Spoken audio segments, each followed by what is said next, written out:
Thank you, Joe. Well, firstly, Happy New Year, everyone. It's really lovely to be back here in Tring and worshipping again. First time in 2026, and that's always special, isn't it? So, as Joe alluded to, just before Christmas, about the Thursday, I think it was before Christmas, I haven't looked at my phone as to exactly which day it was, Ruth sent me a text and said, is there any way you could preach a one-off sermon in the first one in the new year before we start the next sermon series?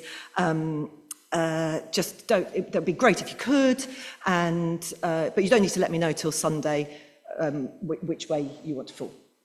And my initial response to the text was absolutely no way. I absolutely haven't got time because it's just before Christmas. I've just broken up. My core family's 16, so the 16 for Christmas.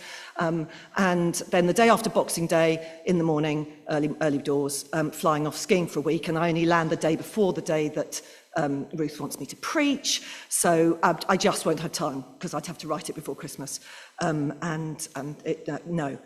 And then I felt a bit guilty because I clicked through to my head that Ali had told me that Joe wasn't well, that Ruth was probably trying to offload a little bit onto other people, and they've got 2 young children that are the peak age of celebrating Christmas in that way that is exhausting for parents. So then I felt a bit guilty. So I made a bargain, as I often do, with God, and I said, okay, if you can tell me what I'm supposed to say before Sunday, when I've got to tell Ruth, so I've got time to write it before Christmas, then I'll preach. If not, then I'll say no. And here I am. Because, once again, the bargain that I made with God, I lost.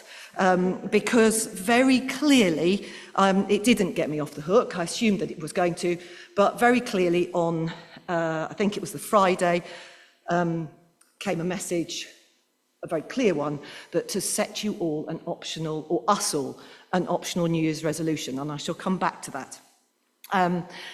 But as I said, I was going skiing the day after Boxing Day, and I'd been thinking a lot about mountains, and anybody who was here in the summer might remember I said one of the places that I feel very easily closest to God is in the mountains, and so I've just had one of those wonderful weeks where I have just revelled and enjoyed the awesome nature of God's creation. So I was thinking about mountains, and that was me thinking about mountains. It's not yet the external message. And I was thinking about Jesus and mountains, and it was while I was thinking about mountains and why I feel close to God, and am I daft that that's where I feel closest to God, that a very clear message came that I was to use the Transfiguration to set High Street Baptist Church a New Year's resolution. And I'm going to come back to that at the end. And so as I was thinking about mountains in the Bible, once you start thinking about it, mountains appear an awful lot, both in the Old and the New Testament. So I restricted myself just to Jesus' life, because otherwise we were going to be here well into the sermon next week. So if we just think about Jesus' life and mountains, I realised that I'd got no idea what the mountains in the Holy Land that appear in the New Testament actually looked like. So I had a little look at what they look like, and I'm hoping that there's going to be a slide. So that's what it looks like from the mountains and of the mountains, so that we can see in each of those pictures, you can see the Sea of Galilee. So they're all the ones taken around Galilee. They're sort of higher and more dramatically come straight up beside the Sea of Galilee than I thought. But I'm going to spare you the geography lecture on why they're there. But anyway, that's what they look like. So when I'm talking today, that's the sort of physical landscape that we're talking about. So in the New Testament, Jesus' sort of interaction with mountains comes under, I think, 5 categories. Firstly, he uses the mountains to teach from really often. So really often it says he went up into the hills, up into the mountains to teach. It's not a daft. We're talking before audiovisual equipment, and much easier to be heard and seen if you are on higher ground, surrounded by a nice back rock for your voice to resonate off. So really sensible to be teaching up in the mountains, and also away from the noise and the distraction of the not very far away settlements. So very sensible to be teaching up there. Jesus also uses the mountains for prayer and solitude. He talks about it, Luke tells us that Jesus went up on the mountains for the night to pray before he started to choose his disciples. We quite often see Jesus retreating to high ground in order to find that solitude, or maybe, as it is for me, closeness to God. Maybe that's where he could find very quickly closeness with his Father. Also, the most dramatic moment, maybe, or the biggest moment of passing on the baton from Jesus' life to humans carrying his message forward, comes on a mountain. The Commission and Ascension, he goes up on a hill outside Galilee. Possibly that little cliff, I quite like it off that cliff on the left. I think that would be, you're right. I think that'd be a great moment for the Ascension. What a location. So, but high on the mountains outside Galilee, Jesus gives commission to the apostles and ascends into heaven. The fourth one, not so cheery and wonderful, but an extraordinary demonstration of our Lord's strength and faith and knowledge. He was, of course, taken by Satan to the top of the mountain for temptation, because it is those views from which you can see and be tempted to be master of all you survey. And that was a point where a mountain was used, where Jesus had to make a decision about whose side he was on. But finally, the relevant one is the mountains used as revelation, and somewhat akin to Moses going up. And I said I wasn't going to go back into the Old Testament, but Moses going up onto the mountain to meet with God to get the tent and be given the 10 Commandments. The transfiguration happens up a mountain. And what I was challenged to say to you today very much responded to the strong first-person account in the greatest story ever told that I know lots of us have read over the last few months, and I very much appreciated being lent and reading. If you haven't read it, it's by Bear Grylls, and it's a sort of series of first-person accounts of Jesus' life. And the relevant section, and I am going to, I'm afraid, read from you, because I love reading stories to children, so I love reading greatest story ever told to adults. I'm going to read you a little section. Those of you who haven't read it, Bear Grylls uses the original sort of old names, so that the man called Yeshua is Jesus, for example, so that the old names are used. So you'll just have to work through that as we go. I'm not going to read too much to you. But I quite like the first-person narrative of it, and that's helped me. It certainly was part of the image when I was told what to say to you, really. And it is, of course, a fictional imagining of that first-person account, but it's a good visual image of what's going on.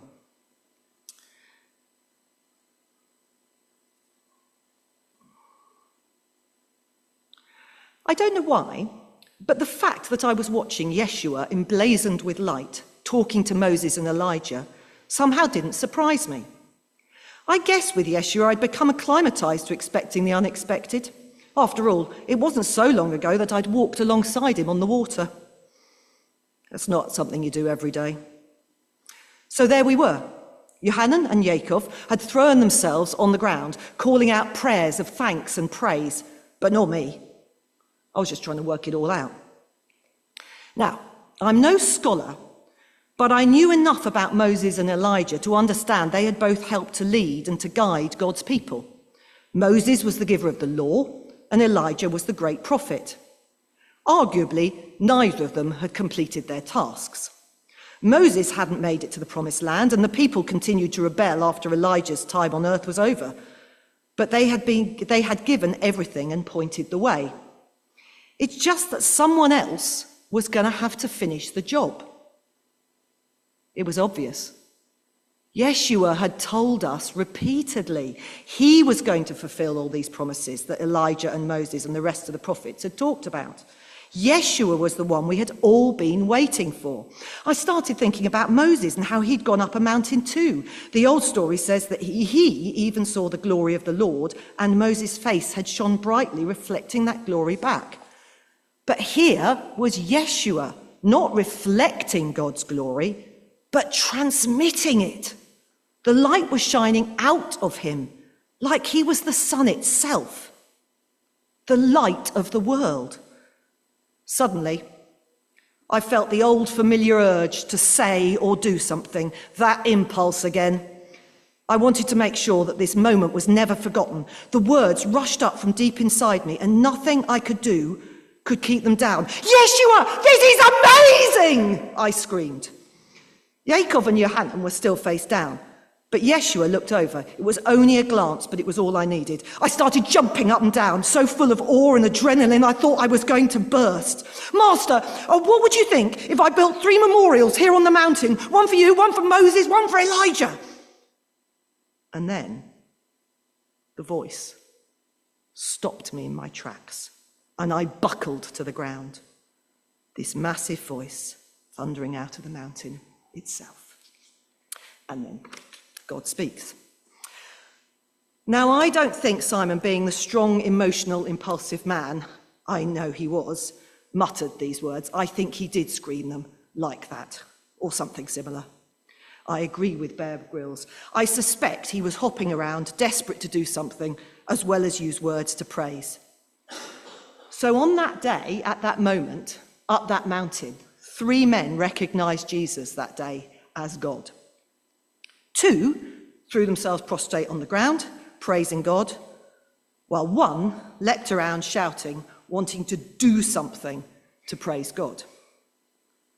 There seems to be a common response to seeing or recognizing Jesus in the New Testament. Those that truly see and recognize him respond instantly in praise. In different ways, that praise is different. It doesn't seem to be important how we do it. It seems to be important that there is an inner feeling of awestruck gratitude and utter joy. And that feeling can't help have some sort of physical response. We've seen it in the recent Christmas story. Luke says, the shepherds returned, glorifying and praising God for all the things they had seen and heard. Matthew tells us of the Magi. On coming to the house, they saw the child with his mother Mary, and they bowed down and worshipped him. It's rather like that apocryphal story of the sort of skeptic and the believer talking, and the skeptic says, well, if you're right, and I do get to meet God, I've got some questions for him. I've got some really difficult questions I'm going to ask him about war, pain, suffering, hatred, and the evil of man. And the believer just turns and goes, no, you won't. You'll fall down on your knees and you'll worship. Because if we recognize God at that moment that we recognize Jesus as God, we have to respond with praise if we genuinely are feeling that.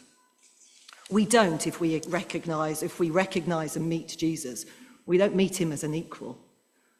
If we recognize him, we meet him and recognize that he is God, not our equal, that we can ask some difficult questions to. It doesn't make the questions go away sometimes, I know, but when we meet him, they go. If we recognize and meet Jesus, we don't meet him as an equal. And that's the response that seems important and welcomed by Jesus when it happens. A really good example of this, and there's so many examples, I'm sure you can think of them yourselves from the New Testament, but the 10 lepers in Luke 17, Jesus heals 10 lepers. It's not an immediate healing. He says, go and show yourself to the priests. And as they're on their way, they are healed. But only one, the Samaritan leper, doesn't continue to the priest. He returns to Jesus, praising God and thanking Jesus. And Jesus says, rise and go forth. Your faith has made you well. And apparently well in the form that it's used in that translation is more than physically better from leprosy. Would be better translated as fully whole or at one with God. The Samaritan leper has not only been cured of leprosy, his recognition and praise of Jesus has made him truly well. It's restored his relationship with God. The other 9 lepers, well, they're just better from leprosy.